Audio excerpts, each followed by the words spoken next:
Hello guys, today we will discuss about the excretion.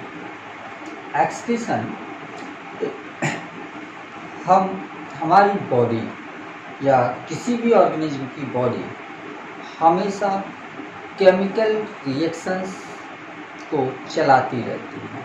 मतलब metabolic reactions जो होती हैं हर एक ऑर्गेनिज्म की बॉडी में हमेशा चलती रहती है और उन केमिकल रिएक्शंस के थ्रू कुछ वेस्ट प्रोडक्ट्स का फॉर्मेशन होता है। अगर वो वेस्ट प्रोडक्ट्स हमारी बॉडी के अंदर भरे रहेंगे तो वो पॉइजन की तरह वर्क करने लगेंगे। इन हाई कंसंट्रेशन वही वेस्ट प्रोडक्ट्स पॉइजन की तरह वर्क करने लगेंगे। तो उन प्रोडक्ट्स को, वेस्ट प्रोडक्ट्स को बॉडी से बाहर निकालना जरूरी होता है और इन्हीं वेस्ट प्रोडक्ट्स को बॉडी के बाहर निकालने की जो प्रोसेस होती है उस प्रोसेस को हम बोलते हैं एक्सक्रीशन। तो excretion is process of removal of toxic waste from the body of an organism is called excretion. Excretion क्या है? पॉइजनस वेस्ट प्रोडक्ट्स को बॉडी के बाहर निकालना, इसको हम बोलते हैं एक्सक्रीशन। अब एक्सक्रीशन इन प्लांट्स, तो एक्सक्रीशन इन प्लांट्स, तो plants produce waste products very slowly and in small amount. Plants में मेटाबॉलिक एक्टिविटीज एनिमल की कंपैरिजन में स्लो होती हैं, इसलिए वेस्ट प्रोडक्ट्स भी उनमें कम बनते हैं। तो वेस्ट प्रोडक्ट्स वेरी स्लोली बनते हैं और इन स्मॉल अमाउंट इनका फॉर्मेशन। इसी वजह से प्लांट्स में कोई स्पेशल ऑर्गन नहीं होता है इनको रिमूव करने के लिए। कम अमाउंट में बनना है तो उनको रिमूव ये अपने जो जनरल बॉडी पार्ट्स हैं उन्हीं के थ्रू कर सकते हैं। इसलिए no special organs present for waste removal. Waste removal के लिए कोई स्पेशल ऑर्गन इनमें प्रेजेंट नहीं होता है। प्लांट्स के जो मेन वेस्ट प्रोडक्ट्स हैं ये या तो कार्बन डाइऑक्साइड होते हैं, वाटर वेपर होते हैं, ऑक्सीजन होते हैं, ये मेन वेस्ट प्रोडक्ट्स हैं। ऑक्सीजन प्लांट्स के लिए वेस्ट प्रोडक्ट है। तो कार्बन डाइऑक्साइड, वाटर वेपर और ऑक्सीजन ये प्लांट की जो मेन वेस्ट प्रोडक्ट्स हैं। तो आपको पता है कि कार्बन डाइऑक्साइड और ऑक्सीजन, वाटर वेपर ये तीनों स्टोमेटा के थ्रू बाहर निकाले जा सकते हैं। तो स्टोमेटा के थ्रू या जो लैंटिकल्स होते हैं स्टेम में, उनके थ्रू ये कार्बन डाइऑक्साइड, वाटर वेपर और ऑक्सीजन को बाहर निकाल सकते हैं। तो these waste products removed through the stomata and lenticles. Plant store some waste products in their body parts like leaves, bark and fruits and remove them by falling it off. कुछ waste products होते हैं जो solid crystalline form में present होते हैं, vapour के form में नहीं होते हैं या गैसियस फॉर्म में नहीं होते हैं, तो इनको स्टोमेटा के थ्रू नहीं निकाला जा सकता। तो प्लांट्स क्या करते हैं, ऐसे सॉलिड क्रिस्टलाइन वेस्ट प्रोडक्ट्स को लीफ में या बार्क में या फिर फ्रूट्स में स्टोर कर लेंगे। और बार्क है regular time to time set off होती रहती है, या फिर जो लीव्स हैं ये भी पुरानी होने पर टूट कर गिर जाती हैं, या फ्रूट्स हैं इनको भी टूट कर गिरना होता है। तो इनके जैसे ही ये लीफ या फ्रूट्स या बार्क गिरती है, इनके अंदर जो वेस्ट प्रोडक्ट्स स्टोर हैं वो भी गिर जाएंगे। एग्जाम्पल के तौर पर हम रेफाइड्स क्रिस्टल्स को देखते हैं। रेफाइड्स निडल लाइक क्रिस्टल होते हैं इन दे याम या जिमीकंद। जिमीकंद का जो फ्रूट होता है उसकी वॉल पर रेफाइड्स के crystals present, needle like crystals होते हैं ये। और जैसे ही ये फ्रूट गिरता है, फ्रूट के साथ साथ ये वेस्ट प्रोडक्ट्स रेफाइड्स भी गिर जाते हैं, प्लांट से दूर हो जाते हैं। तो कोई स्पेशल ऑर्गन नहीं है, वही लीफ के स्टोमेटा या फिर जो बार्क जिसको गिरनी है, लीफ जिसको गिरना है, या फ्रूट्स जिसको गिरना है उनके थ्रू ये अपने वेस्ट प्रोडक्ट को रिमूव करते हैं। कुछ प्लांट्स होते हैं जो अपने वेस्ट को गम या रेजिन के फॉर्म में निकालते हैं। गम या रेजिन, तो गम या रेजिन प्लांट्स के लिए तो वेस्ट प्रोडक्ट्स हैं, लेकिन हम लोगों के लिए क्या है, यूजफुल मटेरियल है। और ऐसे प्रोडक्ट्स जो प्लांट्स के खुद के लिए यूजफुल नहीं होते हैं और हम लोगों के लिए जो यूजफुल होते हैं, ऐसे मटेरियल्स कहलाते हैं सेकेंडरी मेटाबोलाइट्स। तो सेकेंडरी मेटाबोलाइट्स जो कि गम्स या रेजिन के फॉर्म में फॉर्म्ड होते हैं प्लांट्स में, वो प्लांट्स के लिए वेस्ट है। तो प्लांट्स क्या करता है, अपने स्टेम या ब्रांच से इनको रेगुलर ऐसे निकालता रहता है। तो जो गम का प्लांट होगा उसमें देखेंगे स्टेम में चिपचिपा मटेरियल निकलता रहता है, तो वो क्या है, वेस्ट प्रोडक्ट है, प्लांट ने उसको निकाल दिया, लेकिन हम लोग उसको कलेक्ट करते हैं और उसका यूज करते हैं। तो excretion in plants is very simple, कोई स्पेशल एक्सक्रीटरी ऑर्गन इसमें प्रेजेंट नहीं होता। अब आते हैं एक्सक्रीशन इन एनिमल्स। तो different animals have various types of excretory organs. Animals में एक्सक्रीशन के लिए स्पेशल ऑर्गन्स होते हैं जो केवल एक्सक्रीशन का काम करते हैं। जैसे अमीबा की बात करें तो अमीबा में जो कार्बन डाइऑक्साइड होती है, ये प्लाज्मा मेम्ब्रेन के थ्रू सिंपल डिफ्यूजन से बाहर निकल आती है। और जो नाइट्रोजनस वेस्ट होते हैं, यूरिया, अमीबा का भी एक्सक्रीटरी मटेरियल यूरिया ही होता है। तो जो नाइट्रोजनस वेस्ट होते हैं, ये कॉन्ट्रैक्टाइल वैक्यूल के थ्रू बाहर निकलते हैं। कैसे, ये अमीबा है, अमीबा में जो नाइट्रोजनस वेस्ट बना, ये वाटर के साथ एक वैक्यूल में, कॉन्ट्रैक्टाइल वैक्यूल बोलते हैं इसको, जिसमें वाटर भरा रहता है और उसके साथ नाइट्रोजनस वेस्ट भरे रहते हैं, और बाद में यही नाइट्रोजनस वेस्ट एक्सोसाइटोसिस के थ्रू बाहर निकाल दिए जाते हैं। तो जैसे फूड वैक्यूल का फॉर्मेशन होता था फूड को कलेक्ट करने, वैसे ही कॉन्ट्रैक्टाइल वैक्यूल का फॉर्मेशन होता है for removal of excess water and nitrogenous waste. Excess water, amoeba ये चारों प्लाज्मा मेम्ब्रेन होती है जो कि सेमी परमिएबल होती है।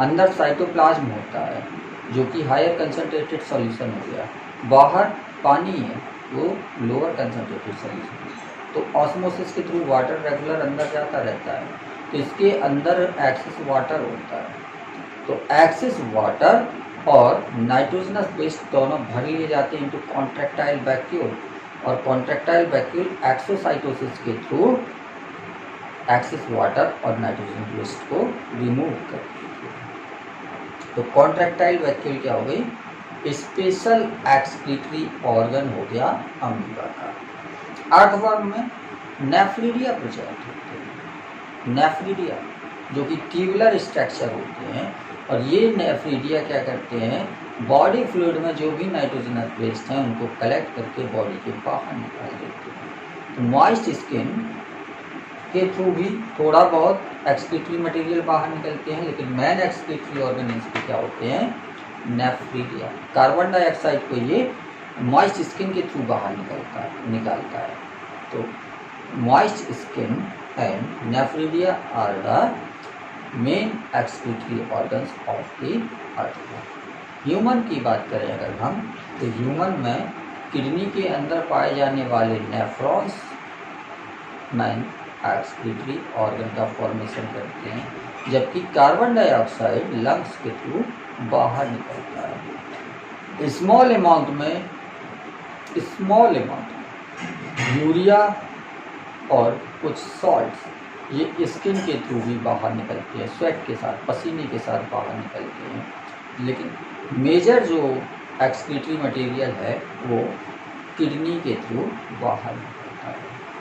अब हम डिस्कस करेंगे एक्सक्रीशन इन ह्यूमन। तो एक्सक्रीशन इन ह्यूमन की बात करें तो ह्यूमन में मेजर वेस्ट प्रोडक्ट्स जो हैं ये कार्बन डाइऑक्साइड और यूरिया।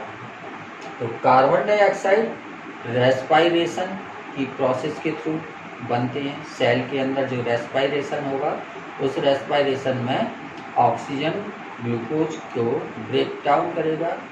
ऑक्सीजन की हेल्प से ग्लूकोज का ऑक्सीडेशन होगा, जिसकी वजह से कार्बन डाइऑक्साइड और वाटर और एनर्जी का फॉर्मेशन होता है। तो इसमें कार्बन डाइऑक्साइड का जो फॉर्मेशन हुआ, ये रेस्पायरेशन की प्रोसेस के थ्रू हुआ। जबकि यूरिया ये लीवर में फॉर्म होती है, जो हमारी बॉडी में प्रोटीन एक्सिस में होती है। उस प्रोटीन को ये लीवर तोड़ता है और अमोनिया को उससे बाहर निकालता है। अमोनिया को प्रोटीन से अमीनो एसिड में तोड़ेगा, अमीनो एसिड से अमोनिया को बाहर निकालेगा। ये प्रोसेस कहलाती है डीएमएस। इसकी वजह से अमोनिया बाहर निकलेगा और यही अमोनिया के दो मॉलिक्यूल कार्बन डाइऑक्साइड के साथ मिलकर, अमोनिया के दो मॉलिक्यूल और कार्बन डाइऑक्साइड का एक मॉलिक्यूल मिलकर NH2CO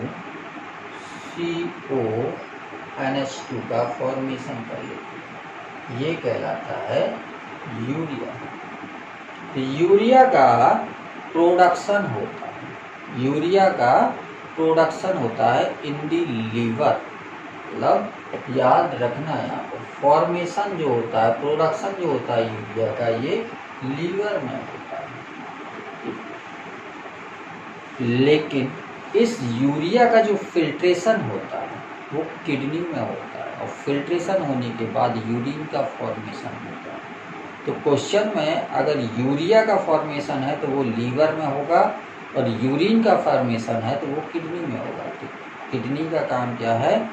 फिल्ट्रेशन करना, ब्लड में जो यूरिया मिक्स है उसको छान के अलग करना, ये किडनी का काम है।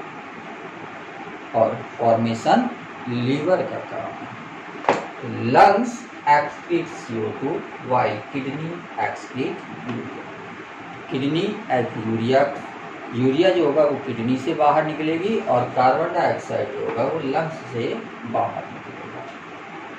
अब हम ह्यूमंस के एक्सक्रीटरी ऑर्गन्स की बात करें तो ह्यूमंस के एक्सक्रीटरी ऑर्गन्स में दो किडनी होती हैं, दो यूरेटर होते हैं, एक यूरिनरी ब्लैडर होता है और एक यूरेथ्रा होता है। ये दो जो वीन शेप्ड हैं ये किडनी है। इन दोनों किडनी से एक एक ट्यूबुलर स्ट्रक्चर निकलता है जिसको हम यूरेटर बोलते हैं, और ये यूरेटर एक सैक लाइक स्ट्रक्चर में ओपन करते हैं जिसको हम यूरिनरी ब्लैडर बोलते हैं, और इस ब्लैडर से एक ट्यूबुलर स्ट्रक्चर निकलता है जिसको हम यूरेथ्रा बोलते हैं। और urinary bladder sac like structure है, एक्सटेंसिबल स्ट्रक्चर है, ये फैल सकता है। तो यूरिन जो फिल्टर होके यूरेटर के थ्रू यूरिनरी ब्लैडर में आएगी वो यहाँ पर स्टोर होती रहेगी। यहाँ पर कुछ मसल्स होती हैं जो इसको बाहर जाने से, यूरिन को यहाँ से बाहर जाने से होती है, लेकिन ये मसल्स हमारे कंट्रोल में होती है, और जब हम इन मसल्स को ओपन कर देंगे तो यूरिन यूरेथ्रा के थ्रू बॉडी के बाहर निकल जाता है। पहले ऑर्गन की बात करें किडनी। किडनी जो होती है ये बीन शेप्ड होती है, बीन की तरह, और ये रिट्रोपेरिटोनियल स्पेस में back side above the waist and both side of the vertebral column present. इसकी प्रेजेंस की बात करें तो ये पीछे की ओर बैक साइड में, वेस्ट के ऊपर, कमर के ऊपर साइड में, और जो हमारा वर्टिब्रल कॉलम है, रीढ़ की हड्डी है, रीढ़ की हड्डी की दोनों ओर एक एक किडनी प्रेजेंट होती है, और रिट्रोपेरिटोनियल स्पेस में होती है। रिट्रोपेरिटोनियल स्पेस का मतलब क्या है? हमारी जो बॉडी कैविटी है, बॉडी के अंदर एक कैविटी है जिसके अंदर डिफरेंट ऑर्गन्स हैं। तो जनरली क्या होता है कि जैसे ये बॉडी कैविटी है, तो बॉडी कैविटी में डिफरेंट ऑर्गन्स प्रेजेंट हैं, लंग्स है, एलिमेंट्री कैनाल है, ये सब क्या है? इस पेरिटोनियम के अंदर है। लेकिन किडनी की अगर हम बात करें तो ये किडनी जो होती है इस पेरिटोनियम, जो कि बॉडी कैविटी का फॉर्मेशन कर रही है, उसके बाहर होती है, इसलिए इसको रेट्रोपेरिटोनियल स्पेस में प्रेजेंट होता है, ऐसा बोलते हैं। होती है। तो रेट्रोपेरिटोनियल स्पेस में ये प्रेजेंट होती है, मतलब पेरिटोनियम जो कि बॉडी कैविटी की लाइनिंग है उसके बाहर ये प्रेजेंट होती है, जबकि बाकी सारे इंटरनल ऑर्गन पेरिटोनियम के अंदर प्रेजेंट होते हैं। तो ये इसकी प्रेजेंस की बात है। अगर कलर की बात करें तो ये डार्क रेड कलर की होती है, डार्क रेड कलर की होती है। और अगर साइज की बात करें तो ये 10 to 12 सेंटीमीटर इन लेंथ होती है, इनकी लंबाई 10 to 12 सेंटीमीटर होती है, जबकि इनकी मोटाई जो होती है, विड्थ जो होती है, ये 5 to 6 सेंटीमीटर होती है। और 2.5 to 3 सेंटीमीटर इसकी थिकनेस होती है। हाफ करके चले आइए, 10 का आधा 5, 5 से 2.5, 12 का 6, 6 का 3, हाफ करके चले आइए, आपको लेंथ, विड्थ और थिकनेस तीनों पता चल जाएगा। 10 to 12 centimetre in length, 5 to 6 centimetre in width and thickness इसकी जो होती है 2.5 to 3 सेंटीमीटर, 2.5 to 3 सेंटीमीटर। और इसमें एक वीनल आर्टरी आती है, इंटर करती है, जो कि हर एक किडनी को ब्लड सप्लाई करती है, और किडनी से बाहर ब्लड जो निकलता है उसके लिए वीनल वेन प्रेजेंट। किडनी का जो ये कॉन्केव पोर्शन है, इस पोर्शन को हम बोलते हैं हाइलम, हाइलम। और इसी हाइलम से यूरेटर बाहर निकलता है, इसी हाइलम से आर्टरी अंदर जाती है, इसी हाइलम से वेन बाहर आती है, और इसी हाइलम से नर्व भी अंदर जाती है। किडनी की जो नर्वस सप्लाई है वो भी इसी हाइलम से अंदर जाती है। जो भी चीज़ें अंदर या बाहर जानी हैं वो इसी कॉन्केव पोर्शन या हाइलम से ही अंदर बाहर जाएगी। और किडनी का काम क्या होता है? Kidney filter the waste material, produce नहीं करती है, क्या करती है? फिल्टर करती है वेस्ट मटेरियल को and remove poisonous urea. Urea यूरिया जो इसके अंदर बना है, फिल्टर हुआ यूरिया जो इसके अंदर फिल्टर हुआ वो बाहर निकाल दिया जाता है। तो kidney filter the waste material and remove the poisonous urea. और वेस्ट मटेरियल यूरिया है, साल्ट्स हैं, वाटर है, एक्सेस वाटर, एक्सेस साल्ट्स और यूरिया कम्प्लीटली पूरा, ये तीनों मिलकर बनाते हैं यूरिन।